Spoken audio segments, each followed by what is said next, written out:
Hello and welcome to the program Misuse and ABS Radio and Television. I am Eze Omoji. The culture of Eze Ndibo in foreign land has raised a lot of dust among Ndibo both at home and in the diaspora, and by extension the host communities of Ndibo in diaspora. Some say it is a social and political title, not a royal title, comparing themselves with the king of the host communities or their homeland, which means it's not the same as the traditional ruler in any part of Igbo land. While some say that Igbo should have a representative wherever they are, but not to be called a king. On this program today, we shall discuss the culture of Igbo in diaspora, its advantages and disadvantages. But is it right to have SND elsewhere apart from the traditional rulers resident in their communities? Must they be called SND? Why not leader or the Igbo head in diaspora? And so we shall ask and answer these questions and of course more.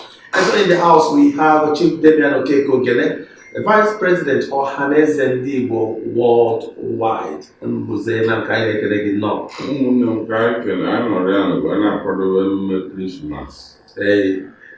And anyị nwekwara High Chief Amobianara, the community leader in Ọka, Akajọfọ Ezeaja na Machara Nato. Arinze Chukwu.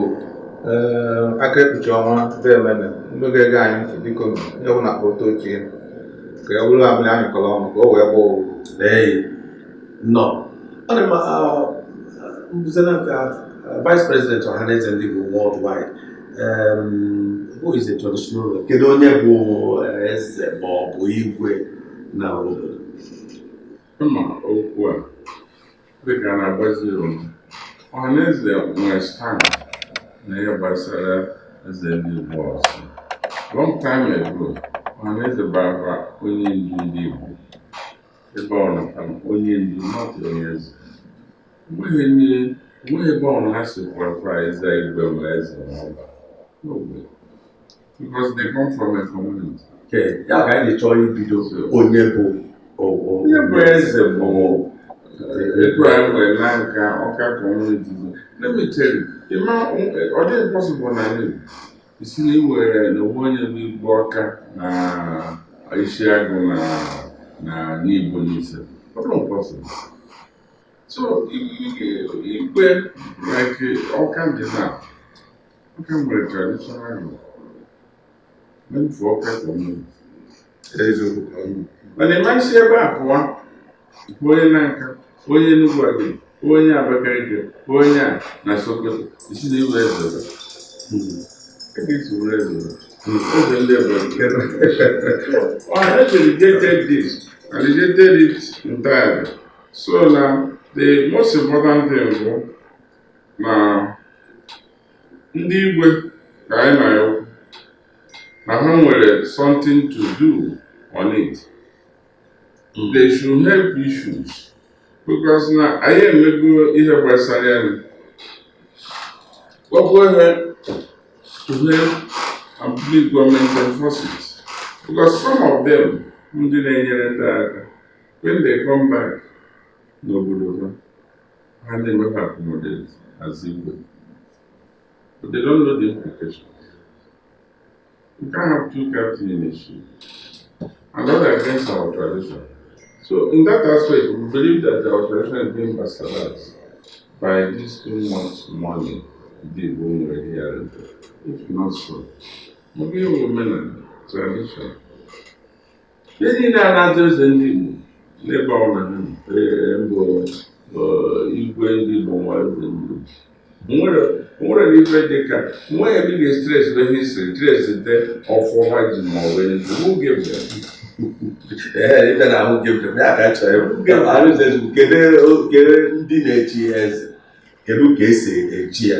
Anyị mara ọdụkọ ndị a na-echi onwe ha n'abalị.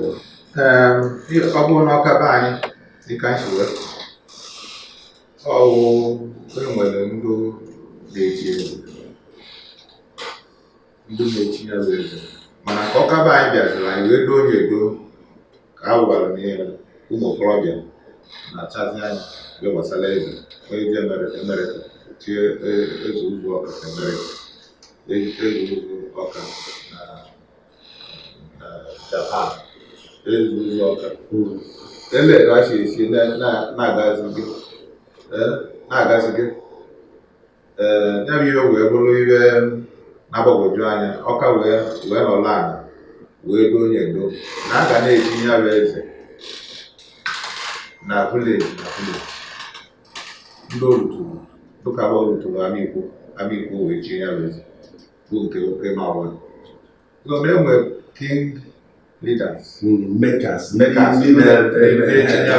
maka ebe nsị apụta bụ ndị na-echi ndị a nọ na mba na ebe a nara ike a na-echi ya ebe a o nwere na-echi ga-echi eze ka o wee nawa Amerịka gaa ezu ụzọ Amerịka ọ wee ezu ụzọ London o nwere la anaghị echi ebe ka ime ka asụ na be anyị karabịa makata ebe ọ na-akwụghị ete na-ewe echire alakwa na eke achị ewe wee chi ọba aza azịa na onye bụ eze ụzọ na-ewe ọ narị eme o mere eme ọ ga-akwụ eme na ọbụghụ na a na nnọọ achọ nna anyị tọkọ echichi omenala ma ọ bụ ezi omenala ọ mmebi ka a na-emebi adịla arachi emebi adịrọ mma n'ọkwa dụkara onye ọ na-ama ike achịbụ egwu nọọ ego ahụ ndị na-ena ego anya n'iru mgbe onwe emechiri ọnụ obiri Igbo si na obodo enwere eze na n'ọwụtụka ọgwụ na agha na abụ n'elu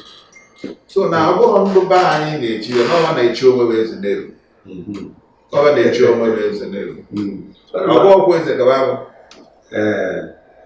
onye ọka anyị chọrọ ịhazicha vice president ọhaneze ndị Igbo bụ eze ndị Igbo a ma ọ bụ dịka ha sịbụ kọwakpọ ha na eze ndị Igbo ha bụ a threat to the most traditional rulers nwe ka ha na ha si onye bịa na nke ya ime biznes zawazie eze ndị Igbo gịnị ya nụrụ aka nwe ka ha si bụrụ a threat ma ọ ihe bịa na very probably ugboro.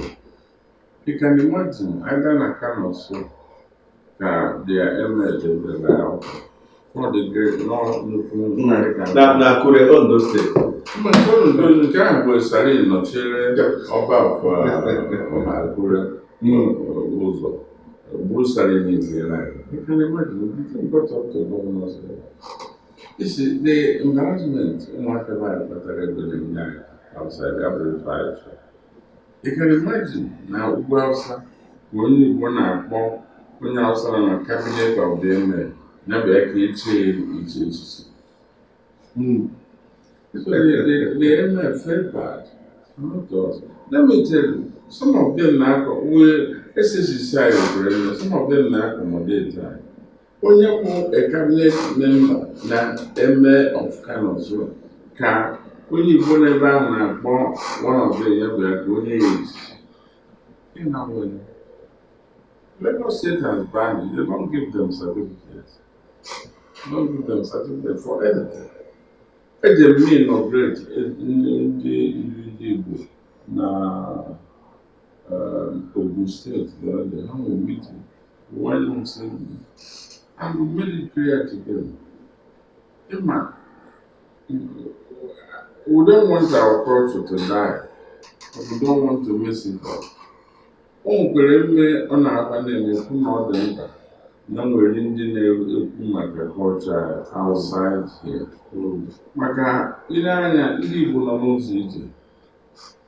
O nwere ụmụaka ndị a mụrụ ndị Igbo within Nigeria ha natabeghị mgbe nnaba gụchakwa secondary school or university.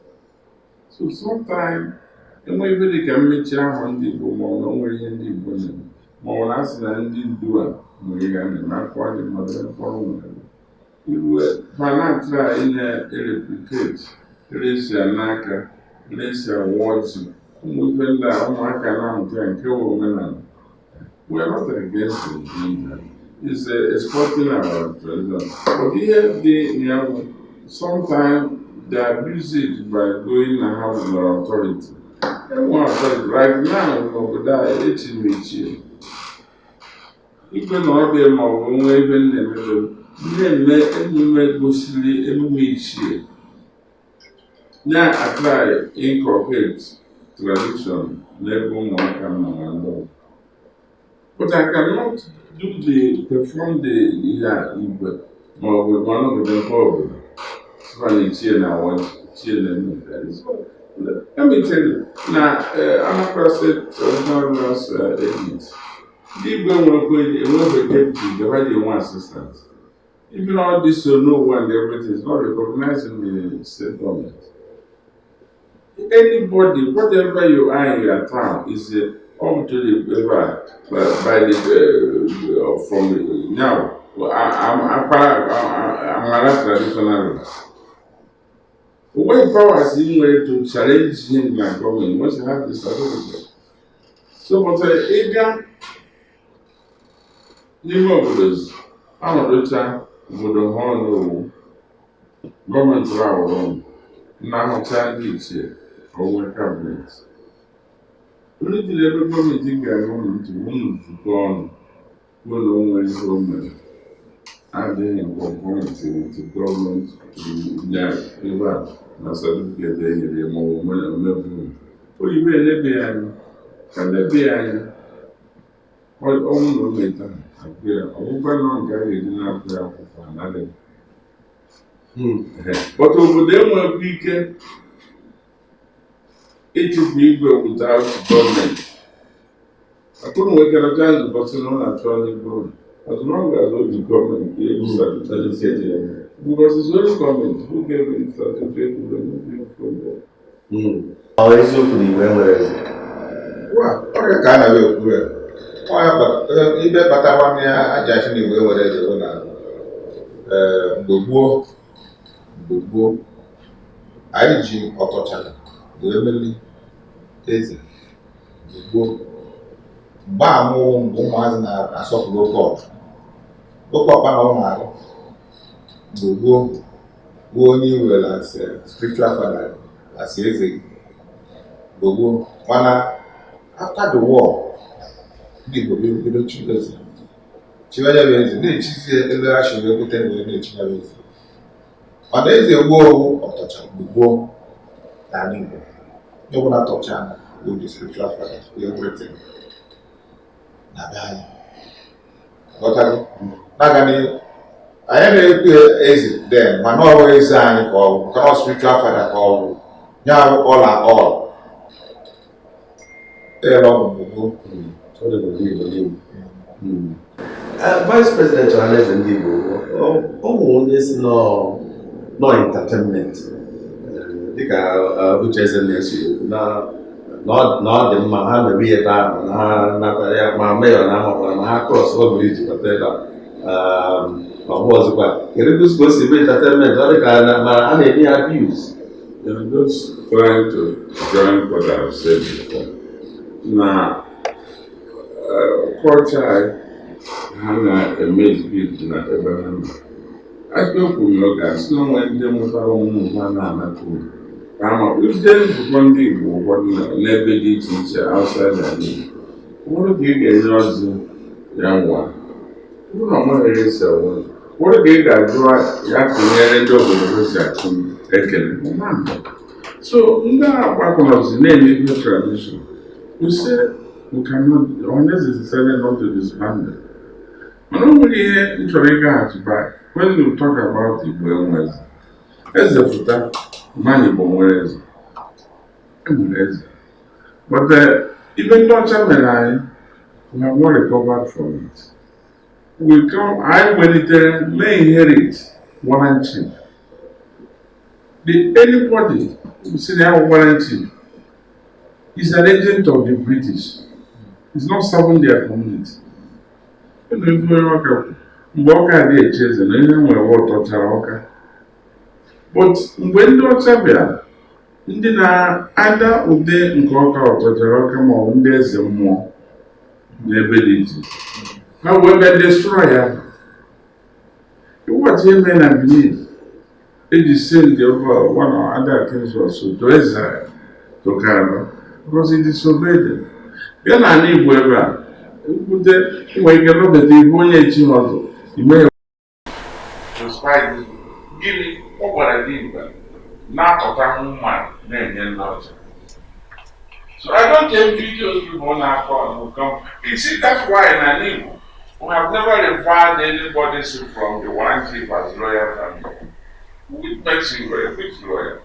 I have government appointee. Not over the names is that they know. So Igbo were few Igbos were resident, but they fought war with the white men. What they want to do, what men actually any power that will challenge them, the colonial master of them. And the people never had your work. If we can carry a jet of that money, it's no son and a so not actual business. They came for business. It's either a on about the drone, or any other family. I will do bastardize the Dr. Yanka bastardize our system.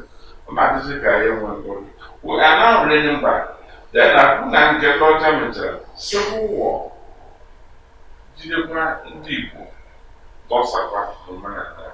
So sometimes, if you can get phone, if you take a teacher, name go more tradition.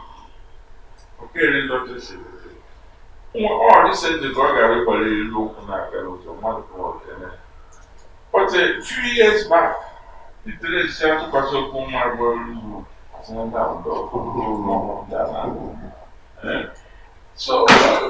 the one who know that, we didn't get all kind.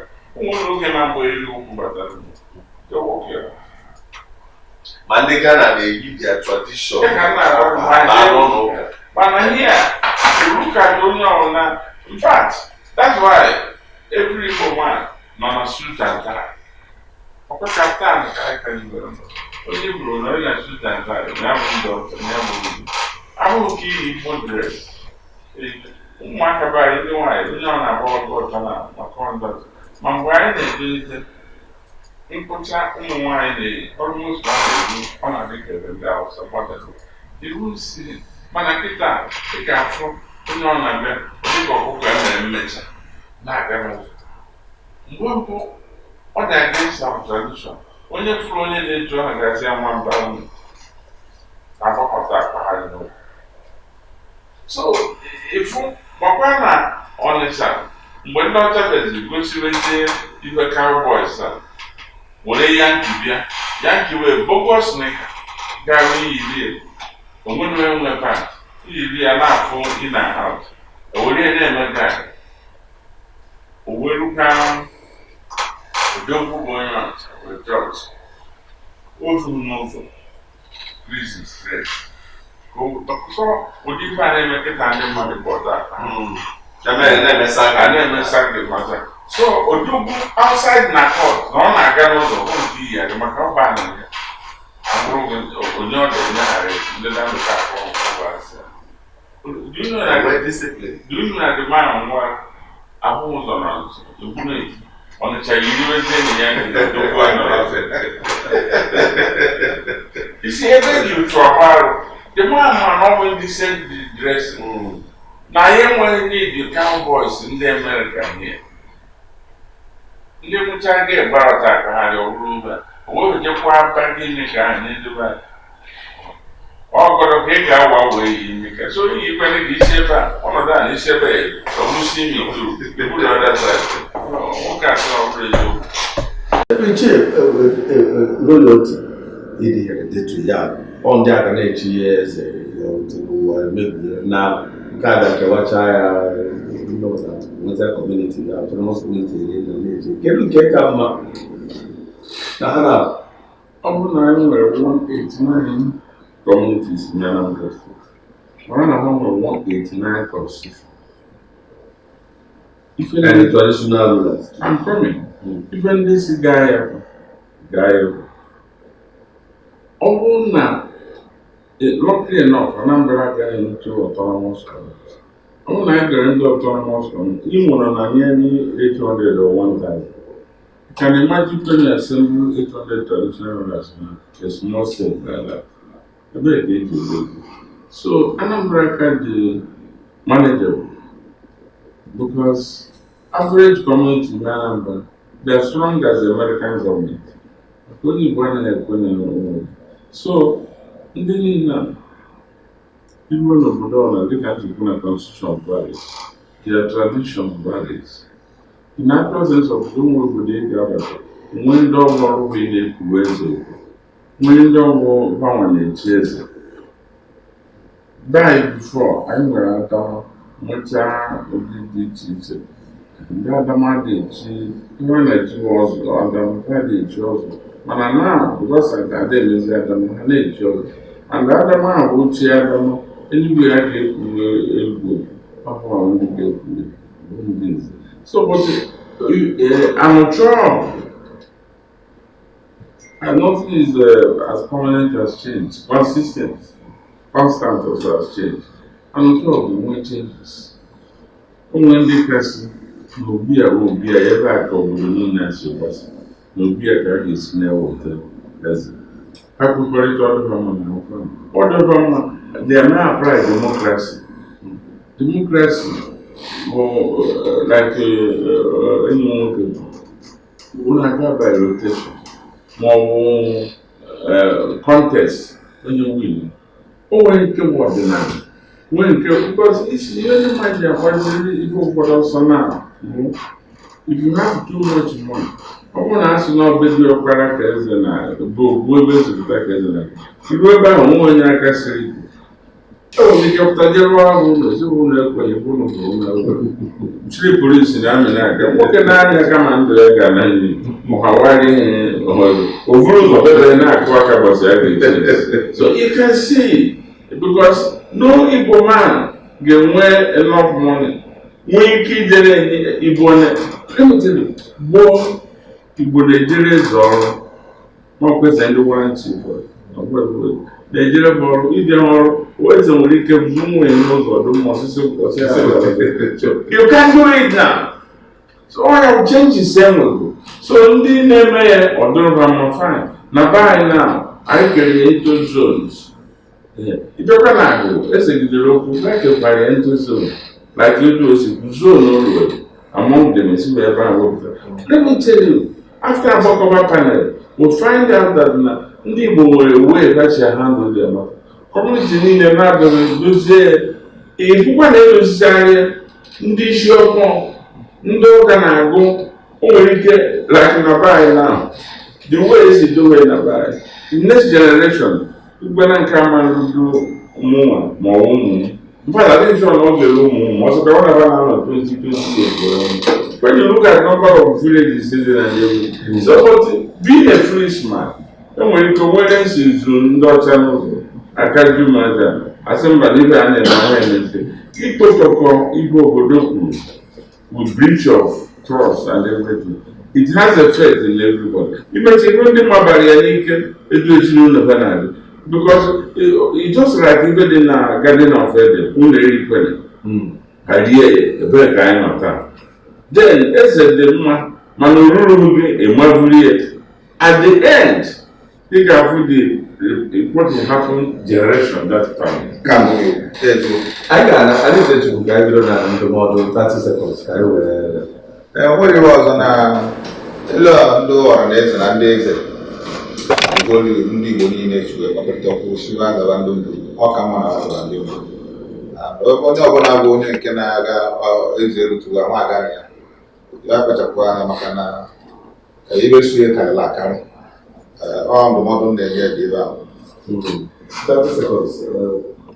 Ife anyị na-ayọkwa ndị Igbo ka anyị mere onwe ebe maka ife Igbo na-eme onwe karịrị nke anyị na-eme maka ebe niile afanọ a na-agba bịara ma ọ wee mee ebe a ma ọ gọvanọ ebe a na-edetara anyị enwere need for it. What does it?